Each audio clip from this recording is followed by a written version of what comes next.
j'ai déjà chaud. Car si vous êtes là depuis un petit peu... Et une découverte. J'ai les mots anglais dans ma tête qui me viennent. Du lait de milk. Mais non. Logiquement, je devais être... J'ai un truc dans mon œil. Ah. Il tombe. Le contre-jour, bonjour. Cette année, c'était... du sucre. Parce que je suis vraiment en train de goûter le gommage. Ah, ça coule, putain, j'avais oublié. C'est broken. Les gens m'éparpillent du rideau. I like to move it. It's so... Vive le vent, vive le vent. Je pète un câble, ça y est. Oh, et je vous préviens, ou qui vainquent voilà, vaincre, du verbe vaincre. Qu'est-ce que je raconte? 2, 4, 6, 8, 10, 12, 14. C'est une cata là, hein. J'arrive pas à parler, c'est pas mon jour, faut que je me calme là. Hello tout le monde, j'espère que vous allez tous et toutes très bien. Est-ce que ce sera la dernière vidéo de l'année 2020 ou alors la première de 2021? Dans tous les cas, l'année 2020 est enfin fini. Je sais pas vous, mais moi j'avais vraiment hâte que l'année se termine pour que enfin 2021 puisse être une bonne année. Car si vous êtes là depuis un bon bout de temps, vous savez que 2019 a été complètement pourri pour moi au niveau de la santé. Donc j'avais vraiment espoir qu'en 2020 il se passe plein de choses. J'avais un petit pressentiment comme quoi ça allait être bien. Nada. Que dalle. Mais bref, on reviendra soit la semaine prochaine ou dans 2 semaines, je vais voir un petit peu quand j'ai le temps sur le bilan de l'année 2020 et mes résolutions 2021 que j'espère tenir une fois dans ma vie. Trêve de bavardage, aujourd'hui on se retrouve pour la vidéo favori de l'année 2020, les produits que j'ai préféré utiliser en 2020. Mais très honnêtement, il y a quand même certains produits qui reviennent, qui re-reviennent et qui sont encore revenus en 2020. Ce sont des produits que j'ai vraiment apprécié utiliser et vers lesquels je me suis tournée quand je savais pas quoi faire, quand je n'avais pas le temps et quand il me fallait quelque chose de sûr, absolument sûr, sous le masque. On commence tout d'abord avec les produits soins et notamment les produits pour le corps. La première chose que j'ai adoré utiliser cet été, il s'agit de la Soul Shimmering Body Oil de chez Rituals, donc de la gamme Ritual of Karma. J'ai l'impression d'être archi blanche là, je sais pas ce que font mes éclairages. Donc c'est une huile sèche pour le corps, alors... elle est pas énormément descendue parce que j'en mettais vraiment principalement sur le décolleté. J'ai pas mis beaucoup les gommettes à l'air cet été. Je sais pas ce que j'ai fait d'ailleurs. Ah bah je travaillais. Plus sérieusement, c'est une huile que vous pouvez appliquer pour faire ressortir votre bronzage de l'été ou alors juste redonner un petit glow avec ces petites paillettes. C'est assez sympa, ça sent bon et surtout il n'y a pas un fini gras sur la peau donc j'ai adoré. Je sais pourquoi j'ai peut-être l'air blanche. On va éteindre les lumières derrière. Oh mais voilà. Donc logiquement là je devrais être un petit peu moins blanche parce que j'ai éteint mes lumières derrière. Dans tous les cas, tous les produits que je vais citer aujourd'hui, vous les retrouverez en barre d'infos et bien évidemment, aucun lien n'est affilié. Voilà. Deuxième produit pour le corps que j'ai adoré utiliser cette année, il s'agit du gommage de chez Rituals de la gamme Ritual of Karma. Il s'agit donc d'un gommage gourmand au sucre, enrichi avec du lait de riz biologique ainsi que des fleurs de cerisier, fleurs de sakura. C'est une odeur que j'adore. C'est à la fois fruité, fleuri, mais c'est pas trop fort, pas trop entêtant. En plus de ça, du fait qu'on ait une sorte de texture laiteuse, voire même huileuse, et bien le gommage se travaille très bien, mais surtout ça laisse quand même un fini hydraté à la peau et pas tout sec comme on peut avoir après certains gommages. Donc vraiment pour ça c'est top et dès que j'en aurai plus, bien évidemment je le rachèterai. En plus le packaging est vraiment joli je trouve. Troisième produit pour le corps et là on va s'attaquer au visage. Il s'agit donc du masque Vital Vita 12 de chez Tony & Molly. Je crois que je vous en ai parlé dans tous les favoris cette année. Il s'agit donc d'un masque gel réhydratant et surtout enrichi avec 12 vitamines différentes qui vont vous redonner de l'éclat à la peau. Ce masque est vraiment top si vous cherchez un masque vraiment réhydratant mais vraiment je parle flotte de l'eau quoi.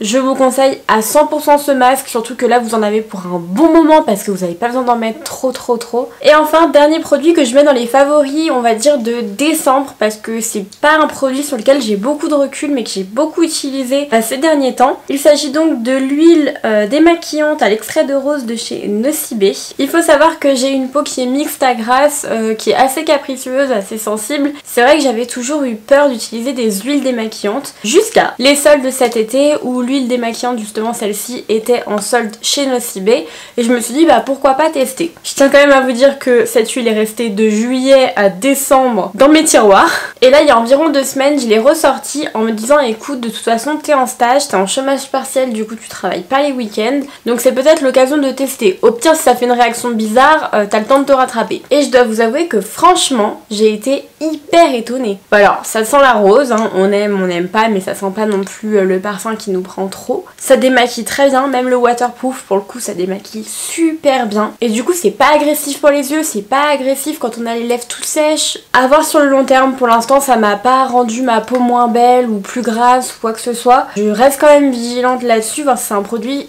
qui à long terme peut me convenir. On passe au make-up.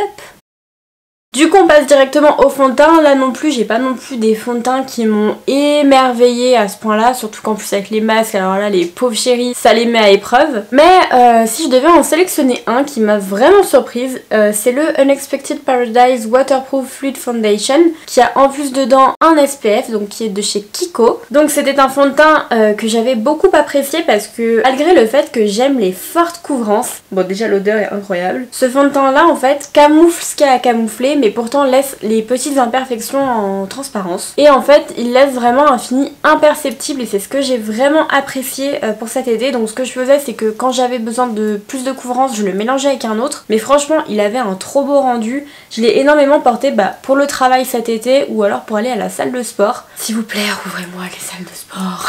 Et franchement, il est sans transfert, donc ça c'est vraiment top. Quand on transpire, qu'on a un petit peu chaud, il bouge pas forcément plus que ça, pas plus qu'un autre fond de teint. Et je crois qu'il était vraiment pas cher. Deuxième produit pour lequel j'ai eu un énorme coup de cœur, parce que généralement quand tout le monde aime un produit, je suis la petite fille chiante là qui va détester ce produit ou qui va pas comprendre l'engouement autour de ce produit. Et finalement j'ai craqué pour la poudre Laura Mercier Translucent Powder, et franchement elle a un très très beau rendu sur la peau. Elle vaut vraiment sa réputation, je trouve. Elle lisse les petites ridules, les petites rides d'expression qu'on peut avoir un petit peu partout. Et avec cette poudre, en fait, j'ai l'impression de mettre un filtre, je sais pas comment expliquer. On voit quand même ma peau en dessous, hein, vous inquiétez pas, mais je trouve que vraiment, elle a un effet Photoshop et c'est vraiment très joli, elle comble les pores. Vraiment j'ai eu un coup de cœur pour cette poudre, mis à part qu'elle coûte un petit peu cher. Au niveau des bronzers, j'ai pas forcément de bronzer favori, j'en ai utilisé un énormément cette année. Il s'agit du Chocolate Gold Soleil de chez Too Faced. Donc voilà, je l'ai quand même bien utilisé, bien creusé. Il s'est complètement explosé par terre aussi il y a 2 jours. Donc voilà, mais après sinon c'est pas non plus un de mes favoris découvertes de l'année 2020, je l'avais déjà d'avant. On passe maintenant au blush, et pour les blushs, mais quelle surprise, le blush de chez Tarte. Donc que j'utilise en teinte Captivating, je crois que c'est le produit dont je vous parle le plus sur ma chaîne. J'adore ce blush. Là aussi les blush Tarte, vous pouvez pas vous planter avec. Mais alors cette teinte là, Mamma Mia, elle est trop belle. Pêche, un petit peu rosée, elle vous donne vraiment un joli teint, une jolie mine, et franchement ça passe avec tous les maquillages. Tous. On voit quand même que je l'ai pas mal creusé quand on regarde comme ça, mais on n'est toujours pas au pan, donc ça c'est cool. Je l'ai un peu fait tomber, hein, le miroir vacille. Et une découverte de cette année 2020, il s'agit des blushs de chez Fenty Beauty. J'ai vraiment eu un énorme coup de cœur sur leur texture. Bien que ce soit des textures crème, ils se travaillent merveilleusement bien sur la peau. Alors tant sous la poudre que par-dessus votre poudre, vous n'allez pas avoir de taches, ça se diffuse très très bien. Et surtout ça va pas vous faire bouger votre fond de teint en dessous quand vous appliquez à même la peau comme ça, soit avec le doigt ou alors même avec un pinceau. C'est vraiment incroyable. Je trouve que c'est des produits qui sont très très bien réussis. Donc moi j'ai la teinte numéro 5, la Strawberry Drip. Je sais pas ce que j'ai en ce moment. Autant avant j'étais vachement sur les blushs pêche, vraiment un peu plus naturels. Et là j'ai vraiment plus envie de me tourner vers des blushs plus rouges ou vraiment un peu plus foncés. Donc si vous en avez à me conseiller, n'hésitez pas, parce que c'est vrai que les blushs, je suis très compliquée. Je serais hyper curieuse de savoir quel blush vous me conseillerez. Donc soit dans les teintes un petit peu pêche ou alors des teintes un petit peu plus extravagantes, plus rose rouge. J'ai hâte de voir. Le seul petit bémol avec ce blush, c'est que le miroir est rikikito. Pas besoin de mettre un miroir, hein, parce que là, pour se voir en entier, je suis obligée d'être là. Donc bon, on passe maintenant aux highlighters, et là j'ai vraiment dû faire des choix parce qu'il y en a que j'ai énormément mis cette année mais que j'avais les années d'avant. Donc j'ai décidé de vous montrer des produits que j'ai uniquement utilisés et découverts en 2020. Premier highlighter coup de cœur, il s'agit d'un highlighter Jeffree Star, c'est le Supreme Frost Snow Globe. Visuellement parlant, je le trouve vraiment magnifique cet highlighter. Alors ce n'est pas du tout un highlighter comme les autres, c'est-à-dire que c'est pas un highlighter qui va faire la barre, je sais pas comment expliquer. Vraiment un highlighter pailleté et uniquement pailleté. Donc en fait quand vous allez le mettre, ça va juste déposer des paillettes donc de cette couleur un petit peu champagne. Donc là vous l'avez juste là. Et en fait du coup quand vous allez le diffuser, ça va vraiment juste vous faire des paillettes pour vous faire un voile lumineux. Alors je suis tout à fait d'accord qu'il faut aimer les highlighters pailletés, c'est mon cas, j'adore ça, j'ai envie d'en mettre partout quand j'en mets. Du coup ça ne me gêne pas, mais voilà, petite précision pour cet highlighter. Deuxième highlighter un petit peu plus récent cette fois, il s'agit d'un highlighter Milk qui est le Blitz. Celui-là je l'ai acheté début décembre lors de la soirée Gold Sephora et ça faisait longtemps que j'avais pas eu un coup de cœur comme ça pour un highlighter. Donc là aussi c'est l'highlighter que je porte aujourd'hui. On est sur un highlighter qui est mi-irisé, mi-métallique, mi-pailleté. Au niveau de la teinte, on est un petit peu sur un rose gold champagne, mais il est vraiment super joli. Et franchement, il y avait au moins 4 ou 5 teintes si je dis pas de bêtises, et je pense que je m'en reprendrai d'autres. En tout cas, il est vraiment joli et je vous le recommande à 100%. Pour les deux prochaines highlighters, ce sont des highlighters liquides et qui se ressemblent vraiment et pour moi qui sont des dupes. Il s'agit du Marc Jacobs Glow Away en teinte 12 Sunlight et l'highlighter en gel de chez Kiko de la collection Lost in Amalfi, la teinte numéro 1 Ray of Light. Ce sont donc des highlighters liquides que vous allez pouvoir appliquer sous votre fond de teint en tant que base si vous voulez pour faire des points de lumière ou alors vraiment juste cibler sous votre fond de teint. Vous pouvez les utiliser également par-dessus votre fond de teint mais avant de poudrer pour commencer à préparer le glow de votre teint, mais également par-dessus la poudre de votre fond de teint. Ce sont des produits qui se comportent extrêmement bien, qui sont extrêmement stables. Et ben franchement c'est exactement la même chose. La seule chose qui change c'est le prix, je crois qu'il diffère d'une quinzaine d'euros, donc voilou. Je passe aux fossiles, sans surprise, les fossiles de chez Tarte Center of Attention, je vais les passer parce que pareil, je crois dans chaque vidéo, je vous les montre, dans chaque look que j'ai fait, c'est eux que je mets, sauf que là, ils ont rendu l'âme. Je les ai jetés, mais je vais les racheter. En attendant, j'ai voulu tester d'autres fossiles et du coup, sur les conseils de Morgane, une vendeuse chez Sephora que j'ai beaucoup sympathisé avec, c'est pas très français, elle m'a conseillé les jades, les numéros 13, c'est ceux qu'elle portait d'ailleurs, je les trouvais vraiment jolis et ils s'apparentaient vachement à ceux de chez Tarte que j'adore porter tout le temps. C'est d'ailleurs ceux que je porte aujourd'hui et franchement, je les trouve très agréables à porter, très faciles à mettre en fait. Alors je sais pas si c'était parce que j'étais dans un bon mood ou pas. Pour être franche, j'avais vraiment jamais utilisé et testé les fossiles Huda Beauty et franchement ça me donne envie d'aller vers d'autres fossiles, alors plus ou moins extrêmes ou pas, parce que je les trouve vraiment jolis. Avant de passer aux palettes qui sera la dernière catégorie, on passe au rouge à lèvres et j'en ai sélectionné quand même plusieurs parce que franchement j'arrive pas à faire un tri. Mais on est quand même globalement sur le même genre de teinte, donc des teintes marronnées. Donc là vous avez une huile à lèvres de chez Becca que j'avais eu il y a 2 ans dans le coffret BKX Chrissy il me semble. Ensuite vous avez le Gingerbread Man et le Gingerbread Girl. Toujours bien évidemment les gloss Fenty, donc notamment celui-là que j'ai dans la teinte Fenty Glow. À force de le mettre j'en ai plus beaucoup, je crois qu'il me reste vraiment un fond. Et en fait le fait d'avoir le masque ça m'a pas du tout empêché de mettre du rouge à lèvres. Alors oui il y en avait plein dans le masque, je me voyais pas mettre de rouge à lèvres. Et c'est là que je me suis dit finalement le cliché de dire je me maquille pour les autres, il est complètement faux. Parce que si je me maquillais pour les autres, et ça veut dire que je me maquillerais que les yeux et que ce qu'ils voyaient et que voilà. Or non, je me maquille pour moi parce que ça me fait plaisir, parce que voilà. Bref, c'était la parenthèse, mais on reparlera de tout ça. Après j'en avais d'autres, j'en ai notamment au moins 3 ou 4 dans mon sac de sport, des Kiko, d'autres gloss Sephora dans les mêmes teintes, parce que voilà, quand je sors du sport ou que c'est un sac en fait que j'ai toujours dans ma voiture, je mets un coup de gloss, un coup de ça et voilà, on s'en fiche.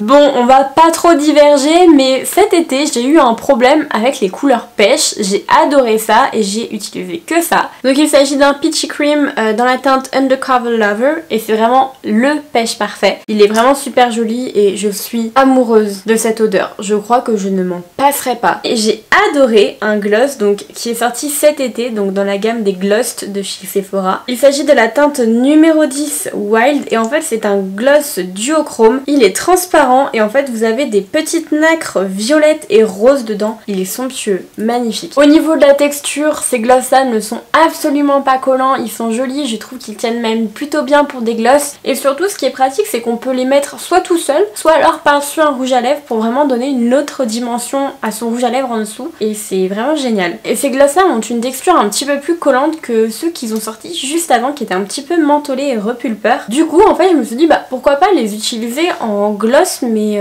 pour les yeux, vous savez comme les tendances un petit peu glossy tout ça. Et bah franchement, détrompez-vous, ça marche super bien. Ou alors ce que je faisais des fois c'est que je le mettais juste en coin interne pour faire des petites paillettes, un petit peu glossé, larmoyant.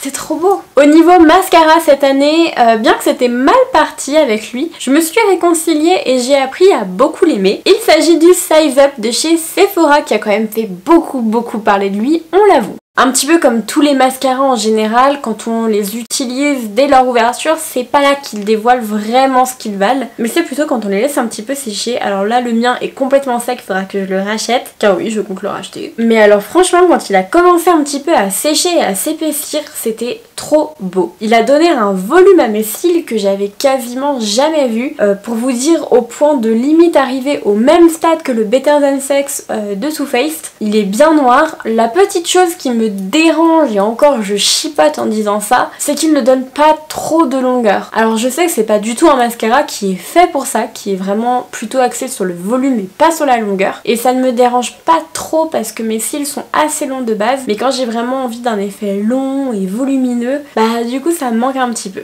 Mais sinon il est très bien et je chipote pour rien du tout. On va passer maintenant aux palettes. Malgré le Covid les gars, je trouve qu'il y a beaucoup de choses qui sont sorties quand même hein. Heureusement qu'on n'était pas sur une année hors Covid parce que là le porte-monnaie... On commence sans plus tarder avec la première palette qui est la petite palette de chez Sephora en collaboration avec Sananas de la deuxième tournée. Deuxième tournée, on se croirait au bar.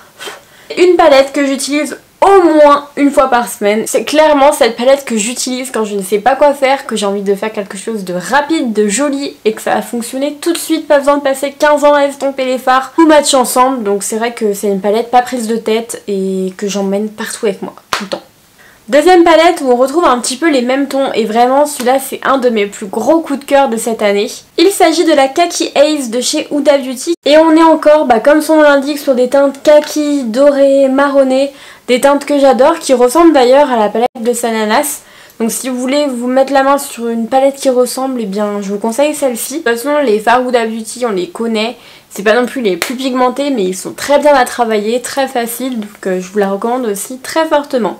Pareil, une palette que j'ai achetée à la soirée gold de début décembre, donc qui est assez récente mais que je ne fais que d'utiliser depuis que je l'ai. Il s'agit de la palette Edge of Reality de chez KVD Vegan Beauty. C'est une palette de 14 fards, donc on a des mats, des irisés et des pailletés. On a même un duochrome, deux duochromes. Ce qui fait l'originalité de cette palette, bon outre son packaging, c'est qu'elle est totalement, entièrement recyclable et je trouve que c'est un super pas en avant pour les marques de maquillage, donc ça c'est top. Et du coup, de ce fait, la palette est extrêmement légère. Si vous êtes débutant, faites attention parce que c'est des fards quand même qui sont assez difficiles à travailler. Au niveau des mats, il n'y a aucun souci, surtout que c'est des couleurs assez basiques donc ça va. Mais voilà, le bleu, le noir, même le bordeaux, rouge là, faites attention quand même. Bien évidemment, ensuite, on a la Corderosa de chez Sigma. Ce sont des teintes pêche, j'étais dans ma folie pêche cet été, mais quand je vous dis que je me suis maquillée tous les jours avec cette palette cet été pour aller à la salle, pour aller au boulot, tout, c'est que c'était vraiment tous les jours de cet été. J'ai vraiment eu une passade de pêche. En tout cas, tous les fards se travaillent super bien. Il y a vraiment une facilité d'application et d'estompage qui est incroyable. J'ai rarement vu ça. Je vous la conseille vivement. Elle est vraiment jolie, elle est vraiment belle. Je trouve que les couleurs matchent très bien entre elles. C'est vraiment chouette. Prochaine palette, la Cremated de Jeffree Star. Bon, là pour le coup, on a vraiment des teintes incroyables. Et là, vous vous dites, on a des teintes incroyables alors que c'est que des noirs, des gris et des blancs. En fait, ce que j'ai beaucoup apprécié, c'est que on a vraiment toutes les nuances de gris, de kaki, de noir, de blanc, de crème, ce qui permet de faire à la fois toujours le même type de maquillage entre guillemets, mais toujours avec des nuances différentes qui font vraiment la différence. Et ça vraiment c'est top. Vous avez ce noir Angel of Death que j'avais utilisé pour faire un smoky, il est incroyable. Pareil pour Paul Barrier, les fards ils sont trop beaux, ils sont sont métalliques à souhait, je pense que vous le voyez sur mon doigt. S'il y a vraiment une vidéo à aller voir dans celle que je vous propose, je pense que c'est vraiment celle-ci que je vous conseille parce que en voyant les fards en action, vous allez comprendre ce que je vous dis en vous disant qu'à chaque fois il y a la petite nuance qui change tout le make-up. Cette palette a littéralement marqué les esprits durant ce printemps, voire même cet été, par ses couleurs assez flash et tellement belles. Il s'agit de la Jaclyn Hill Volume 2 X Morphe. L'harmonie de couleurs, il n'y a rien à dire. Au niveau de l'utilisation, je tiens quand même à vous prévenir de faire un petit peu attention. C'est des fards qui sont un petit peu poudreux dû au fait que ce sont principalement des pigments purs qu'on a à l'intérieur. On le voit hein, notamment à l'œil nu hein, sur certains fards. Donc voilà, juste faire attention un petit peu aux chutes qu'on peut avoir si c'est des choses qui vous dérangent, c'est à savoir. Et aussi, du coup, comme ce sont des pigments purs et qu'au niveau de l'estompage c'est un petit peu plus compliqué, attention aux couleurs de transition qu'on utilise pour nos dégradés. Donc là, bien connaître son cercle colorimétrique. Mais voilà, en tout cas, celle-ci est trop belle. J'ai réalisé des looks hyper colorés et hyper portables pour cet été. N'hésitez pas à aller les voir. Ça me donne trop envie d'être encore au printemps et de refaire les make-up colorés et tout. Avant-dernière palette et on reste toujours chez Morphe avec la 24A Artist Pass qui est sortie également cet été. Donc là encore une fois, on est sur une palette qui est relativement colorée mais alors très jolie. Et la palette est très bien rangée aussi. Vous retrouvez tant des teintes un petit peu plus neutres au niveau du haut de la palette. Au niveau du centre, ce sont soit des toppers que vous avez juste là ou alors même des highlighters. Petite particularité pour ce phare là qui est en fait un phare, donc un phare avec de vraies petites étoiles et des paillettes vertes, bleues. Ensuite vous avez une rangée un petit peu plus colorée juste là avec des couleurs plus flash qui sont très bien pigmentées d'ailleurs. Vraiment ce que j'ai adoré le plus dans cette palette, on reviendra aux highlighters après, ce sont les paillettes. J'ai jamais vu une texture de paillettes comme celle-ci, toute pailletée, mais alors crémeuse. Et du coup ces textures de paillettes font qu'elles sont hyper faciles à travailler, ça tombe pas partout. Et alors les highlighters, je vais vous faire les swatchs parce que là c'est un truc de ouf. Voilà les highlighters, on voit rien, je suis deg. Celui-là d'highlighter est un petit peu lavande et celui-là en fait, bien qu'il soit blanc dans le pan, en fait il a des reflets sirène comme on peut appeler ça. Vous avez le doigt violet en fait, bleu sirène, trop beau. Est-ce que si je le mets par dessus vous allez voir. Vous voyez que c'est hyper intense hein. C'est vraiment un effet sirène, trop beau. Et enfin dernière palette que j'ai pas beaucoup utilisée mais alors que je porte dans mon cœur d'une façon incroyable. Si j'ai besoin de faire colorer, c'est vers cette palette que je me tourne maintenant. Et pour ceux et celles qui ne l'auraient pas deviné, il s'agit de la Carnival 3 de Be Perfect. À l'intérieur de cette palette, vous avez 31 fards mat, 4 duo shift pigments, duochrome.